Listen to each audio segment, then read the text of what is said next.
Yakinlah bahwa kita semua akan dihisab di hadapan Allah. Sekecil apapun amal akan dihisab, akan dihitung. Faman ya'mal mithqala dzarratin khairan yarah. Sebesar biji sawi, sebesar tapak kaki semut yang hitam, di atas batu yang hitam, di tengah malam yang kelam, akan dihisab oleh Allah Subhanahu wa ta'ala. Oleh sebab itu, polis berintegriti, peniaga yang berintegriti, ustaz yang berintegriti, muslimat yang berintegriti, maka sadarlah bahwa segala perbuatan kita sebesar tapak kaki semut hitam, sebesar biji sawi, akan dihitung, dihisab di hadapan Allah Subhanahu wa ta'ala. Maka sampai masanya nanti, sekarang orang boleh lupa, sampai masanya mungkin hari ini manusia mungkin tak ingat, tapi ada masanya Abdul Somad akan dihisab semua tazkirah-tazkirahnya. Engkau ajak orang bersedekah, apakah kau sudah bersedekah Abdul Somad? Engkau ajak orang solat duha, kau sendiri apakah sudah solat duha Abdul Somad? Engkau ajak orang tahajud malam, kau sendiri apa tahajud atau tidak? Solat tahajud sunat, solat duha sunat.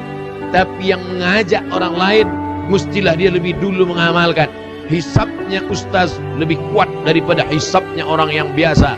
Hisab yang akan diperhitungkan dari setiap ucapan, dari setiap perbuatan, dari setiap amal, maka tak sama antara satu dengan yang lain. Itulah mengapa Nabi Muhammad SAW salat sampai bengkak kakinya. Afala akuna abdan syakura. Aku ingin menjadi hamba Allah yang bersyukur kepada Allah Subhanahu wa ta'ala. Itulah mengapa dia lebih dulu melakukan, baru dia mengajak. Itu hisabnya seorang nabi, hisabnya seorang ulama, pewaris para nabi. Maka bagaimana hisabnya seorang doktor medikal, bagaimana hisabnya seorang polis, bagaimana hisabnya seorang peniaga, bagaimana hisabnya seorang lawyer. Masing-masing kita nanti akan ditanya. Ini hanyalah jalan semuanya. Lawyer jalan, ustaz jalan, menjadi orang yang berkuasa adalah jalan. Tapi yang dicari dengan jalan itu station last, yang terakhir, yang finish dari perjalanan ini adalah mencari ridha Allah Subhanahu wa ta'ala. InsyaAllah bila kita semuanya berawal dari yang baik, startnya baik, ujungnya pun InsyaAllah akan baik juga. Saya mendapat kabar berita bahwa hari ini bila ada orang ingin menjadi polis di Raja Malaysia, maka dia mesti boleh membaca Al-Quran, boleh menghafal surah-surah pendek, boleh melaksanakan. Bila dia tidak boleh, maka dia tidak akan mungkin mendapatkan kelulusan. Dia tidak akan mungkin sukses dalam. Artinya apa? Dari awal sudah ditanamkan integriti, dari awal sudah ditanamkan agama. Tidak ada yang boleh menjadikan orang merasa diawasi oleh Tuhan, oleh Allah, kecuali agama. Karena sejahat-jahatnya, dia pasti akan balik ke pangkal jalan, bertaubat kepada Allah Subhanahu wa ta'ala. Tapi ada dosa kepada manusia, ada dosa kepada Allah. Dosa kepada Allah, insya Allah salat sunat 2 rakaat, usalli sunata taubat rakaataini lillahi ta'ala, summa yastaghfirullah. Selepas itu beristighfar, minta ampun kepada Allah. Illa ghafarallahu lah, diampunkan Allah.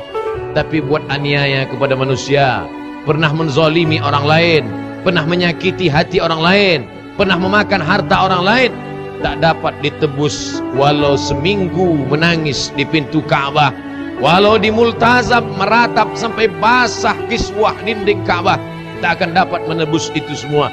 Hanya meminta maaf. Nabi Muhammad sallallahu alaihi wasallam, Nabi Sayyidul Anbiya wal Mursalin. Apa kata Nabi? Apa kata Allah Subhanahu wa ta'ala kepada Nabi Muhammad? Wala sawfa yu'tika rabbuka fatarda. Apapun yang kau mahu, aku akan berikan wahai Muhammad SAW. Tapi untuk meminta maaf atas dosa silap salah kepada manusia, tidak akan mungkin bisa ditebus dengan minta maaf kepada Allah. Maka Nabi pada hari Rabu Nabi naik ke atas mimbar. Hari Isnin Nabi meninggal dunia. Rabu dia naik ke atas mimbar. Khamis, Jumat, Sabtu, Ahad, Isnin, 5 hari sebelum meninggal, Nabi sudah naik ke atas mimbar dan bertanya, Man kuntu jalattu lahu zahran. Siapa yang dulu belakangnya pernah aku cambuk, manakala aku akan mencambuk kuda, mencambuk unta, rupanya dia ada di balik kuda itu. Lalu kemudian ujung cambuk itu kena ke pundaknya dan dia sakit hati. Tapi dia tidak membalas karena takut, karena segan, sebab aku Nabi. Hari ini aku meminta Siapa yang mau membalas, balaslah, kata Nabi. Hari Rabu Nabi mengadakan itu, semua sahabat diam. Selepas itu apa kata Nabi? Man kuntu syatamtu lahu irdan. Siapa yang pernah harga dirinya aku caci maki, kata-kataku menyinggung perasaannya, lalu kemudian dia marah karena harga dirinya sudah terkena, lalu kemudian dia ingin membalas, hadza sadri, ini dada Muhammad SAW, falyastaqib minhu, silakan balas. Hadza irdi, ini harga diri Muhammad, silakan balas. Zahir batin, zahir pundak yang kena cambuk, balas. Sahabat Nabi diam. Batin, hati, siapa yang batinnya tersakiti, tersinggung, siapa yang ingin balas? Sahabat Nabi terdiam. Selepas itu Nabi bertanya, siapa di antara kamu yang pernah aku pinjam uangnya, lalu kemudian belum aku bayar? Maka saat itu berdiri seorang lelaki. Apa kata dia? Inna alaika, inna laka alayya thalatha darahim. Sesungguhnya engkau pernah meminjam 3 dirham. Uang zaman Nabi emas dinar, yang perak dirham. Engkau pernah meminjam 3 dirham ya Muhammad, dan sampai hari ini belum berbalas. Maka apa kata Nabi kepada Fadl? Di bawah mimbar ada sahabat Nabi namanya Fadl bin Abbas, saudara kandung Abdullah bin Abbas. Idfa' ya Fadl, wahai Fadl, sila bayar. Nabi SAW yang bersih dari silap, salah dan dosa tetap juga meminta balas. Apatah lagi kita manusia yang bergelimang silap, salah dan dosa. Oleh sebab itu, menjadi apapun, menjadi siapapun kita, tetap ada silap dan salah dan dosa. Al-insan, manusia, makanul khata' wan nisyan, tempatnya silap, tempatnya lupa, tempatnya salah, tempatnya khilaf.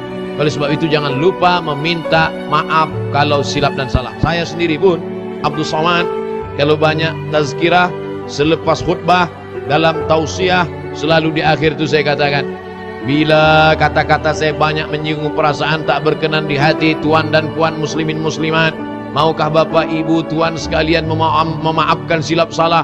Kemudian jamaah mengatakan mau, kata dia.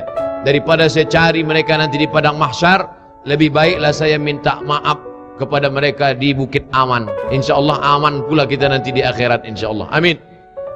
Jangan pernah malu merasa salah, kerana malu di dunia hanya berhadapan sekejap saja, tapi malu di akhirat berapa lama kehidupan di akhirat. Di dunia ini kalaupun kita malu 10-20 tahun, selepas itu malu kita akan hilang karena kita mati. Tapi di akhirat kita tidak akan mati. Akhirat tak ada matinya lagi, karena mati hanya di dunia saja. Di akhirat kekal abadi. Kekal abadi di surga, khalidina fiha abada, atau kekal abadi pula di neraka. Waquduhan nas wal hijarah, menjadi bahan bakarnya api neraka. Waquduhan nas wal hijarah, bahan bakar api neraka itu 2. Nas, manusia. Hijarah, batu-batu. Ada manusia yang kekal abadi dalam neraka kerana dia akan menjadi kayu-kayunya neraka. Na'udzubillah. Makanya kita selalu berdoa, Allahumma ajirna minan nar, Allahumma ajirna minan nar, Allahumma ajirna minan nar.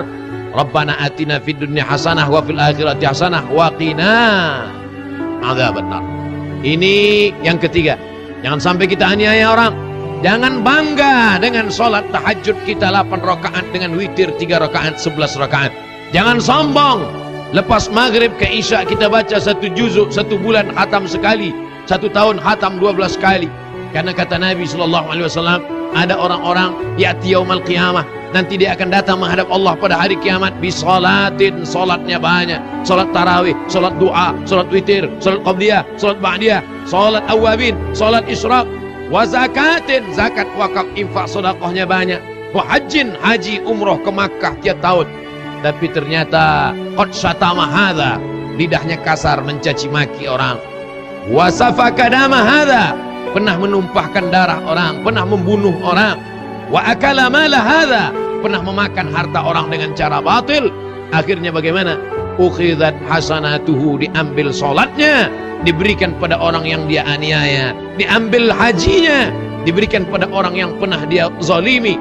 Sampai akhirnya amal-amalnya itu habis semua. Salatnya habis, puasanya habis, hajinya habis, hilang. Lalu bagaimana? Ukhizat khatayahum, diambil dosa orang yang dia aniaya, thumma turihat ilahi, dicampakkan kepada dia, thumma turiha finnar. Selepas itu dia pun akan dimasukkan ke dalam api neraka jahanam. Inilah orang yang masuk neraka bukan karena tidak sholat, masuk neraka bukan karena tidak berzakat, Masuk neraka bukan karena haji, tapi masuk neraka karena zalim. Zalim kepada orang lain. Ittaquz zulma, takutlah kamu pada perbuatan zalim. Fa inna zulma zulumatun yaumal qiyamah.